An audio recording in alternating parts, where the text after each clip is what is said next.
Firstly, sorry about my voice. Secondly, the Subaru Forester is all grown up.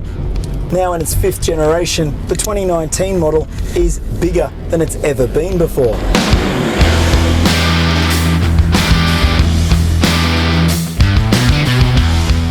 The focus is clearly on family friendliness, with a more roomy cabin and better features up front and in the back.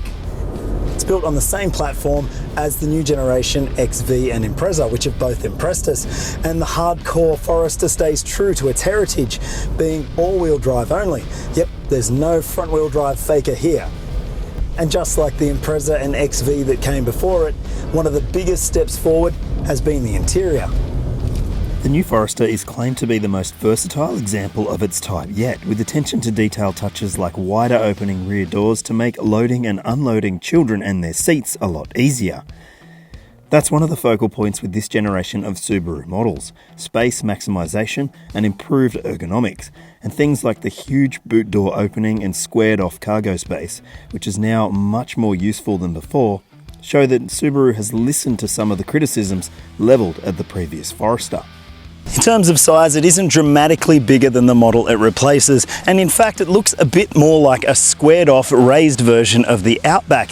Look, I'll be honest, in person it isn't quite as fetching as I thought it might be, but this doesn't necessarily represent what we'll see in Australia. We might get some different trim elements, we'll definitely have roof rails on top, and we might get different wheel designs too. On that topic, Australian buyers can expect a broad model range, and all of them will initially be powered by the same 2.5 litre engine with a CVT automatic transmission. That's right, there will be no turbocharged model like the previous version, whether it's petrol or diesel. But that move pretty much sums up the thinking behind this new Forester. It's more mature and aimed at a bit more of a mainstream consumer. And inside, that's both good and bad. The interior design in here is very pleasant, but it doesn't necessarily move the game on in terms of design or in terms of the finishes used, although it is a very nice space to sit in. Available things will include an 8-inch touchscreen media system with Apple CarPlay and Android Auto. Those two phone mirroring technologies will be on every Forester, and that includes whether you get a 7-inch or an 8-inch screen, probably a 7 in the lower spec cars, but we can expect dual USB points up front and dual USBs in the back as well, which is great for parents because you want to keep the kids charged up while you hit the road. Other nice touches include new climate controls, and we can expect things like heated seats, maybe even a heated steering wheel depending on the spec. One of the more intriguing additions to the Forester is the driver monitoring system, which will be offered in probably the top spec only, but what it is a camera that faces the driver, monitors their face, figures out who they are, and will adjust the seats and also the mirrors and also the climate control to suit their desires. Plus, that camera works as a safety function, of course. It'll watch you, and if you take your eyes off the road to look in the back, it'll warn you, and it'll also detect if you start to doze off. So it's got drowsiness monitoring as well. Really smart tech. In fact, there's a wide range of standard gear that Subaru will offer in the new generation Forester. Every model will have a reversing camera, and some will get reverse auto braking to stop those low-speed bingles. The EyeSight forward camera system will be offered on all models and will incorporate auto emergency braking, pedestrian detection, adaptive cruise control, and it will even beep to tell you the car in front has moved away, which is great if you're one of those drivers who always seems to be doing other things while waiting in traffic. Check out the written review for more details on what safety stuff is expected to be offered. Now, what about how it drives? The engine is 90% new. So, have the changes been worthwhile? Yes, that engine has been tweaked, only a little bit in terms of power and torque, but I'll tell you what, it's much more usable now than it was before. The CVT automatic obviously has been fettled as part of this drivetrain update, and it makes it feel like you can make better use of the power that's there.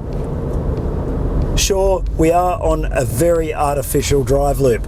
It's a cycleway where guys on road bikes with tyres like that ride and ride and ride, and they never get punctures. So that gives you an idea of the surface. It's marble smooth. So it's hard for me to say what the new generation Forester rides like. Well, to a degree anyway, but I can tell you that it feels a bit more tied down than the previous version, a bit more dialed into the road underneath it, and that's a good thing. one of the things that impressed us about this new generation platform in those other new models is the steering. It doesn't feel as soft or woolly as the old generation Forester. It feels definitely more tied down, and there's less body roll too. And all that translates to what probably should have been the drive experience in the previous generation XT.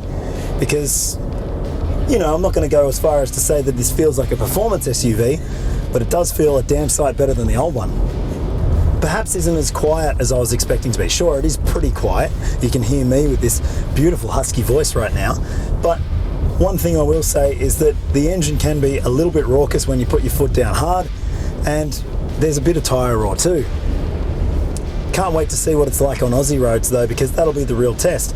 Coarse chip surfaces, lots of potholes and bumps. Yeah, that'll sort the wheat from the chaff when it comes to this new generation Forester.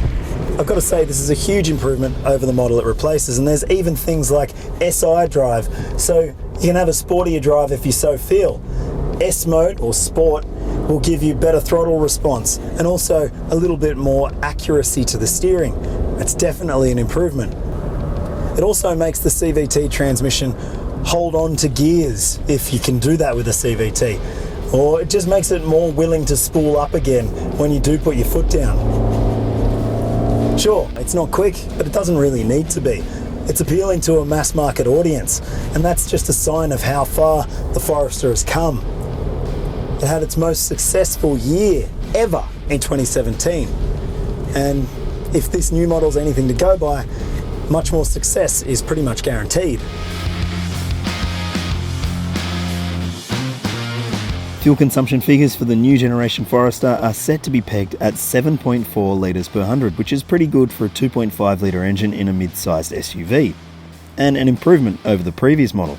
Subaru still offers a 3-year unlimited K warranty, which was great a few years ago, but some competitors are offering 5 years for added peace of mind.